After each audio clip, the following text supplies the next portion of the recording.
मराठा आरक्षणाचा मसुदा तयार झाला असून कुणबी मराठा वगळून इतर 32% मराठ्यांना 13% आरक्षण देण्यात येणार असल्याची माहिती सूत्रांनी दिली।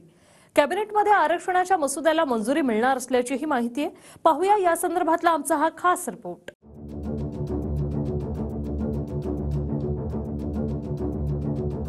मराठा आरक्षणाबाबतच्या मागासवर्ग आयोगाच्या अहवालानंतर राज्य सरकारकडून हालचालींना वेग आलाय।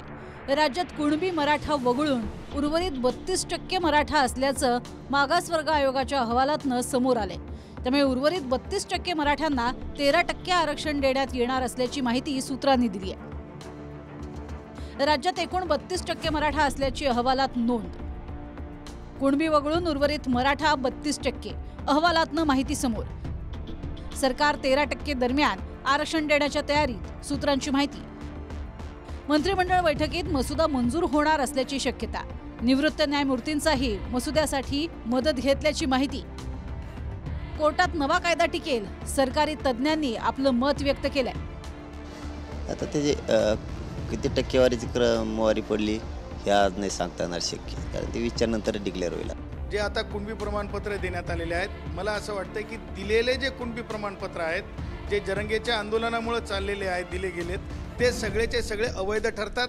जे म्हणजे मागास आयोगाचा जो रिपोर्ट आणि त्या रिपोर्टमधून आणखीन काहीतरी नवीन आरक्षण देण्याचं जे काही चाललेलं आहे, मला असं वाटतंय की फार जास्त संविधान संमत हे असू शकेल असं मला बिलकुल सूत्राम वाटत नाही। मागच्या वेळेस सुप्रीम कोर्टामध्ये चर्चा होत असताना अहवालासंदर्भात जे निरीक्षण मान्य न्यायालयाने नोंदवलं, यामध्ये न्यायालयाचं म्हणणं होतं की प्रतिनिधित्व मराठा समाजाचं जास्त दिसतं।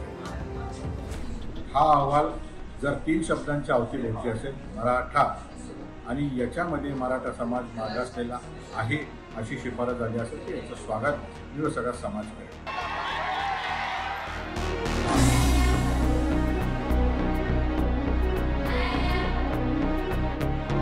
मागासवर्ग आयोगाच्या सर्वेक्षणातील हरकतींचा अहवालही प्राप्त झालाय। त्या अहवालात काय आहे पाहूयात। मराठा समाज शैक्षणिक सामाजिक मागास असल्याचं 40% लोकांचं मत। मराठा समाज मागास नसल्याचा 41% लोकांचा अभिप्राय। मराठा समाज मागास सिद्ध, मागासवर्ग आयोगाचा अंतिम निर्णय। मराठा समाजाला आरक्षण देण्याची आयोगाची शिफारस। मागासवर्ग आयोगाचा अहवाल सदस्यांना वाचू दिला नाही असा आरोप राज्य मागासवर्ग आयोगाचे माजी सदस्य चंद्रलाल मेश्राम यांनी केलाय। दरम्यान सरकारला दिलेला अहवाल हा कोर्टात टिकणार नसल्याचा दावा देखील त्यांनी केलाय। अहवाल हा शेवटपर्यंत सदस्यांना वाचायला दिलेला नाही। परवाच्या दिवशी सायंकाळी एका हॉटेलमध्ये त्या सर्व सदस्यांना बोलावून त्यांना सही करण्यास भाग पाडलं।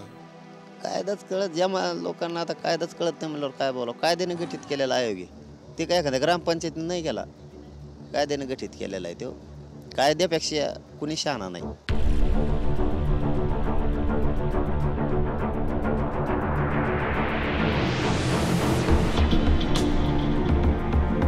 विशेष अधिवेशनात राज्य सरकारनं योग्य निर्णय न घेतल्यास पुन्हा एकदा आंदोलन करण्याचा इशारा जरांगे पाटलांनी सरकारला दिला। 20-21ला हे आपली अंमलबजावणी करतात का सगळ्या सोयऱ्यांची, त्यानंतर ठासून आहे ना, तिथं काय लपून थोडंच आहे। ठासून आंदोलन करू। विद्यार्थ्यांच्या परीक्षा आहेत, आंदोलन करीत असताना त्यांची मात्र गैरसोय नाही झाली पाहिजे, त्यांच्यात भीतीचं वातावरण पाहिजे नाही। इतर समाजाला धक्का न लावता मराठा समाजाला टिकणार, कायद्याच्या चौकटीत बसणार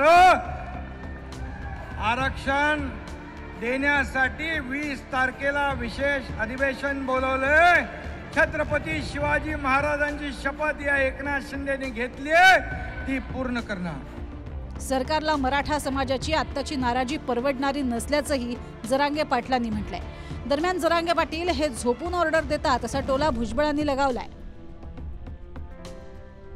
विचारनंतर बघूयात, मग विश्वासाचा हा विषय ही नंतरचा आहे, पण 20-21 तारखेपर्यंत आहे विश्वास 100% मराठ्यांना। कारण काय बरं का, आताची नाराजी सरकारला परवडणारी नाही।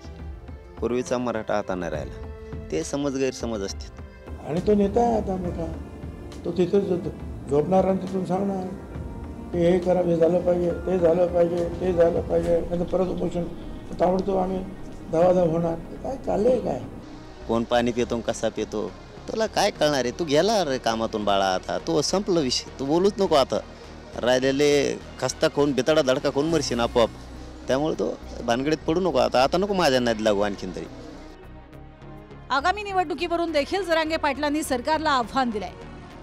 मराठा आरक्षणाच्या प्रश्नामुळे राज्यात आचारसंहिता लावणार का, असा सवाल त्यांनी उपस्थित केला.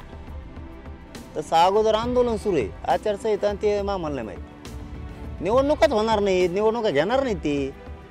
एवढा मराठ्यांचा ज्वलंत प्रश्न असता निवडणूकच काय घेते ते? घेणारच नाही. जिल्हा परिषदेच्या त्याच्या आणखीन घेतल्या नाही तिने, नगरपालिकेची त्यांच्या सोयीनुसार होतं म्हणून. आता इथं मराठ्याच्या सोयीनुसार आहे ना. मराठ्यांचा प्रश्न आला की आचारसंहिता लावणार का तुम्ही? मग ही 2 मागच्या कम नाही घेतल्या. पोलिसांनी ज्या कडक कारवाई करायला पाहिजे, नाही तर जे होम मिनिस्टर आहेत फडणवीस त्याने ते एसपीवर कारवाई करायला पाहिजे.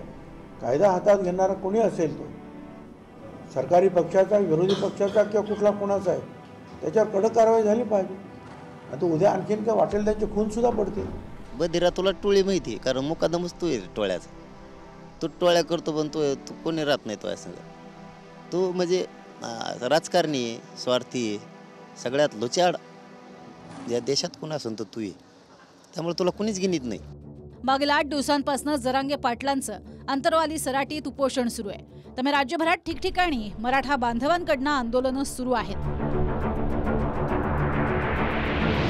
तर मराठा आरक्षणासंदर्भात कोणतीही अंमलबजावणी न झाल्यामुळे अंतरवालीतही मराठा बांधव आक्रमक झालाय.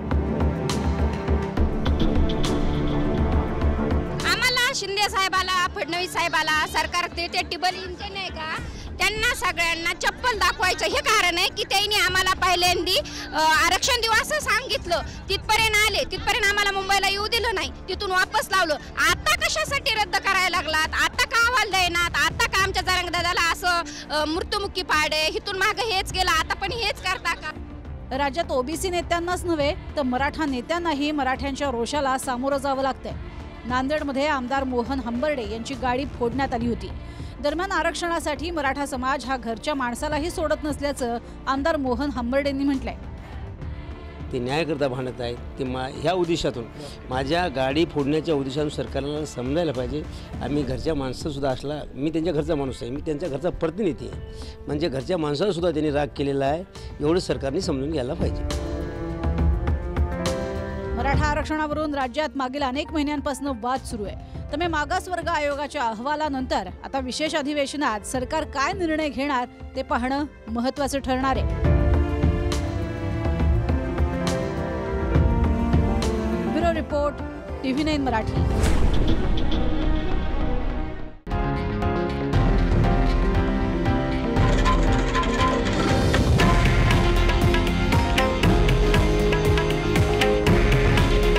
हे आहे देशातील नंबर 1 न्यूज नेटवर्क आणि आपण पाहत आहात TV9 मराठी. काळजी तुमची, हित महाराष्ट्राचं.